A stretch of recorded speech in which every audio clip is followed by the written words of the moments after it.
kalpanaDubey.com।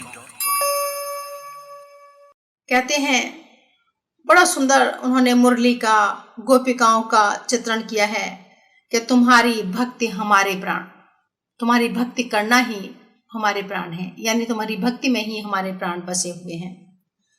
बहुत ही श्रृंगार रस का सुंदर चित्रण किया है। राधा और कृष्ण मिलते हैं तो कृष्ण पूछते हैं, बूझत श्याम कौन तू गोरी, देखी नई कबहू ब्रज खोरी, कहाँ रहत काकी है छोरी। किसकी बेटी हो तुम, कहाँ रहती हो, हमने तुम्हें कभी ब्रज में नहीं देखा है। और देखा नहीं है लेकिन फिर भी उनसे खेलने का आग्रह करते हैं कि तुम्हारो कहा चोरी हम ले हैं, खेलन चलो संग मिल जोरी। सूरदास प्रभु रसिक शिरोमन, बातन भुरह राधिका भूरी। कृष्ण बातों में राधिका को मना लेते हैं और भोली भाली राधिका उनकी बातों में आ जाती है। बहुत ही सुंदर चित्रण किया है, बहुत ही मनोहारी चित्रण किया है एक किशोरावस्था के बच्चों का। और भक्ति भाव तो उनका है ही, खास तौर से अगर हम यहाँ पर चर्चा करना चाहूंगी मैं भ्रमर गीत की। भ्रमर गीत हिंदी साहित्य में वो परंपरा है जिसमें उद्धव जो कृष्ण के भक्त थे वो गोपिकाओं को निर्गुण ब्रह्म की उपासना का उपदेश देने आते हैं। कृष्ण दो काम एक साथ करना चाहते हैं। एक तो उद्धव को अपने ज्ञान पर बहुत ही गर्व था और इधर गोपिकाओं की विरह से भी वो परेशान थे। उन्होंने कहा क्यों नहीं हम उद्धव को भेजकर उनको बता दें कि ज्ञान और प्रेम में क्या अंतर है।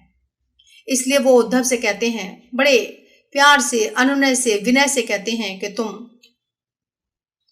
ब्रज चले जाओ और गोपिकाओं को यह संदेश दो कि वे मेरे साकार रूप को न मानकर निराकार रूप को माने। उद्धव खुश हो जाते हैं कि आपने मुझे कोई काम दिया है, मैं जरूर करके आऊंगा। और वे ब्रज जाते हैं, गोकुल जाते हैं। वहां पर जाकर वो देखते हैं कि गोपिकाएं तो उनके प्रेम में पगलाई हुई हैं, कृष्ण की राह दिन भर देखती हैं, उनका इंतजार करती हैं, उनके वियोग में परेशान हैं। तो जब वो जाते हैं तो गोपिकाएं एकदम उन्हें देखते ही खुश हो जाती हैं। उस रास्ते पर जब कोई गुजरता है उसे देखकर वो समझ जाती हैं कि कृष्ण ने कोई संदेश भेजा होगा। उद्धव भी जाते हैं और जब वो एक पत्र निकालते हैं उन्हें बताने के लिए कि कृष्ण ने क्या संदेश भेजा है, गोपिकाएं सब्र नहीं कर पाती और उस पत्र के टुकड़े टुकड़े कर डालती हैं। पूछती हैं, हमको लिखो है कहा, हमको लिखो है कहा, क्या लिखा है मेरे कृष्ण ने मेरे लिए। और वे उसके चिंदी चिंदी कर डालते हैं। उद्धव परेशान हो जाते हैं, हैरान हो जाते हैं, उन्हें बहुत क्रोध आता है कि कितनी पागल है ये गोपिका, इन्होंने पत्र को पढ़ने भी नहीं दिया और पत्र के टुकड़े टुकड़े कर डाले। परेशान हो जाते हैं, कैसे समझाऊंगा मैं इनको। लेकिन थोड़ी देर में वो देखते क्या है कि सारी गोपिकाएं उस छोटे छोटे टुकड़े को अपने हृदय से लगाकर अविरल अश्रुधारा में डूबी हुई है। उनके इस रूप को देखकर वो हैरान रह जाते हैं और वो इस कदर रो रही हैं, अपने दिल से लगाए हुए हैं, उससे बातें करती हैं। मेरे कृष्ण ने मुझे पाती भेजी है, मेरे कृष्ण ने मेरा नाम लिखा है, मेरे कृष्ण ने मुझे संदेश भेजा है, कृष्ण हमारे हैं, कन्हैया तो हमारे ही हैं, देखो उन्होंने क्या लिखा है।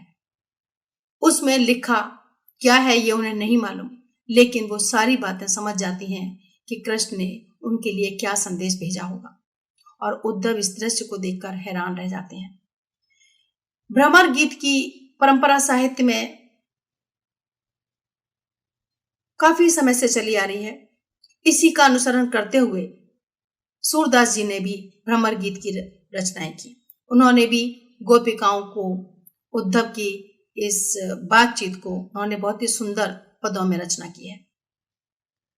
भ्रमर गीत की विशेषता है कि इसमें गोपिकाएं वक्रोक्ति में बात करती हैं, यानी कि वो उद्धव को प्रत्यक्ष रूप में बात न करके अप्रत्यक्ष रूप में बात करती। उद्धव रंग के काले थे, अब एक अतिथि भी है, कैसे उनसे कुछ कहें, कैसे उनके बातों से इनकार करें। तो क्या करती हैं कि एक भंवरे को संबोधित करते हुए अपने मन की पीड़ा बताती हैं, अपने मन के भाव अभिव्यक्त करती हैं और निर्गुण ब्रह्म को मानने से इनकार कर देती हैं। गोपिकाएं विभिन्न प्रकार से उद्धव के निर्गुण ब्रह्म को मानने से इनकार करती हैं। भ्रमर गीत की विशेषता है कि इसमें प्रत्यक्ष बात न करके अप्रत्यक्ष बात की जाती है। इसमें व्यंग्यमय रचनाएं हैं। व्यंग्यमय रचनाएं क्यों हैं? क्योंकि वो उद्धव से जो बात करती हैं वो सीधे तौर पर नहीं करती, व्यंग्यमय करती हैं। इस रचनाओं में गोपिकाओं की वाक् चातुर्य का भी प्रमाण मिलता है, उनके वाक्य चातुर्य की विशेषता पता लगती है। उसमें वे शिकायत करती हैं, उपालंब देती हैं। उपालंब शिकायतें करती हैं कि देखो कृष्ण जब हमारे पास थे तो कितने अच्छे थे और अब चले गए हैं तो अब हमें याद भी नहीं करते। इन रचनाओं में अन्योक्ति अलंकार का प्रयोग हुआ है। साकार और निराकार ब्रह्म की चर्चा की गई है और निराकार पर साकार की विजय बताई गई है। भक्ति और ज्ञान की इसमें बात होती है और महान ज्ञानी थे उद्धव, लेकिन उनकी ज्ञान जो है वो प्रेम के आगे हल्का पड़ जाता है, फीका पड़ जाता है, क्योंकि जब वो गोपिकाओं की भक्ति भावना को देखते हैं तो ज्ञान कहीं तिरोहित हो जाता है और उन्हें लगता है कि सच्चा साधन तो यही है। गोपिकाओं की बहुत सुंदर इसमें चित्रण किया गया है। भ्रमर गीत की परंपरा श्रीमद् भागवत से मिलती है कि दसम स्कंद में कृष्ण लीलाओं का वर्णन है। दसम स्कंद के अध्याय 46 और 47 में भ्रमर गीत का एक प्रसंग आया है।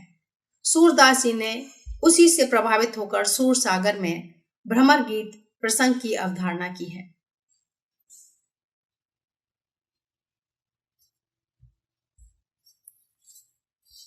कुछ भ्रमर गीत के उदाहरण देना चाहूंगी यहां पर।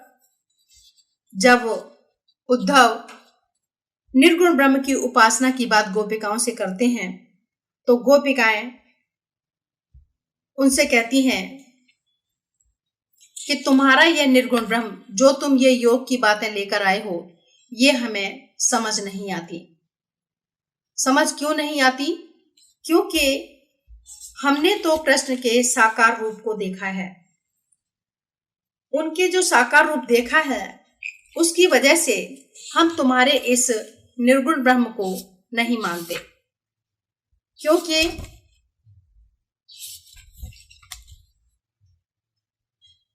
हमारा जो मन है वो कृष्ण के साथ चला गया है।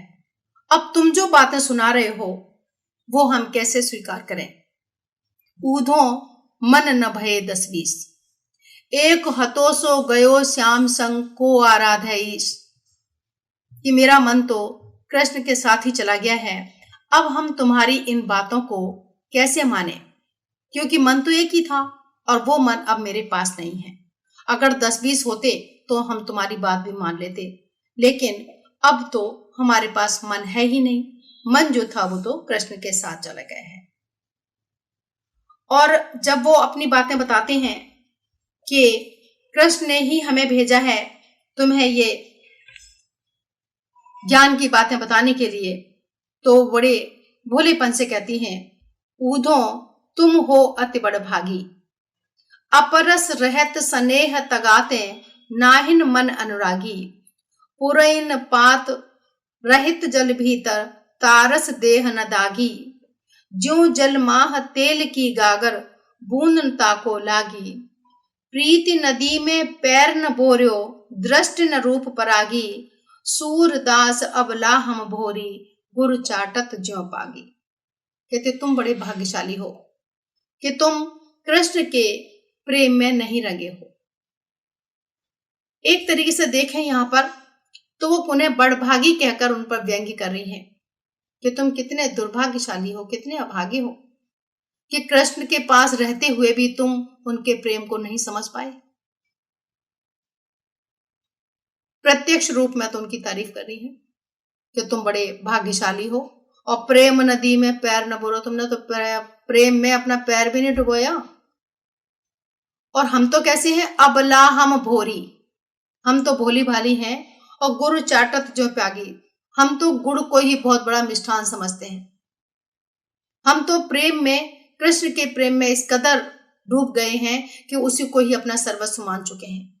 हम तुम्हारी तरह नहीं हैं, जो तुम कैसे हो, कमल के समान हो, जो रहता तो पानी में है लेकिन पानी से ऊपर रहता है।